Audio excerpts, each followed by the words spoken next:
देखिए इसमें कह रहा है कि 8 सेंटीमीटर भुजा वाले घन में से 4 सेंटीमीटर भुजा वाले कितने घन बनाए जा सकते हैं। तो इसमें करना कुछ नहीं, यहाँ पर जब भी घन की बात करें तो आयतन निकालने का बात होता है। तो एक 8 सेंटीमीटर वाला घन है, एक 4 सेंटीमीटर वाला घन है।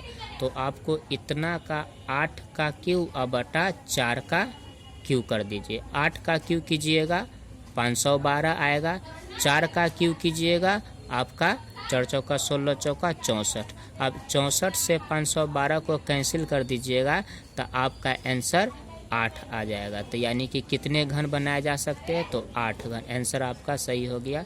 अब दूसरी नंबर प्रश्न पर चलते हैं। यहाँ पर कह रहा है यदि बहुपद P x x square plus 3x minus 4 के शून्य अल्फा एवं बीटा हो तो अल्फा बीटा का मान क्या होगा। तो इसमें यहाँ पर 2 नंबर सवाल में क्या कह रहा है कि x square plus 3x minus 4। तो यहाँ पर पूछ रहा है कि अल्फ़ा इंटू बीटा बटा 4 का मान। तो अल्फ़ा इंटू बीटा बराबर होता है c बटा a। तो c का मान है -4, a का मान है इसके पीछे 1 है तो 1 यानी कि -4। तो अब इसमें पुट करते हैं अल्फ़ा इंटू बीटा का मान -4 अब बटा नीचे 4 कैंसिल हो गया, आंसर हमारा आ गया -1। तो इसका सही आंसर हो जाएगा ए। अब क्वेश्चन नंबर 3 पर चलते हैं। अब क्वेश्चन नंबर 3 पर चलते हैं। कहता है कि AP 2 7 12 का प्रथम 10 पदों का योग। तो S 10 निकालना है। तो फार्मूला होता है n/2 into 2a plus n-1 into d।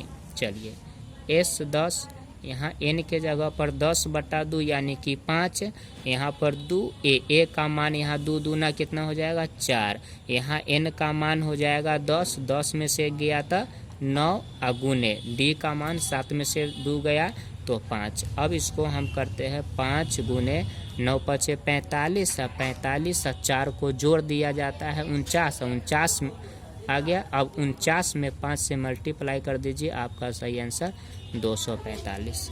अब क्वेश्चन नंबर हम 4 पर चलते हैं। कह रहा है लगातार 3 प्राकृत संख्याओं का माध्य क्या होगा। तो प्राकृत संख्या 1 से शुरू होती है। तो लगातार 3, तीनों को जोड़ दीजिए, बटा में संख्याओं कितना लिख दीजिए।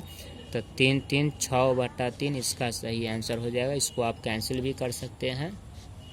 5वां नंबर प्रश्न पूछ रहा है कि इनमें से कौन सी संख्या अपरिमेय है। याद रखिएगा 2 जो है परिमेय संख्या है तो ये नहीं होगा।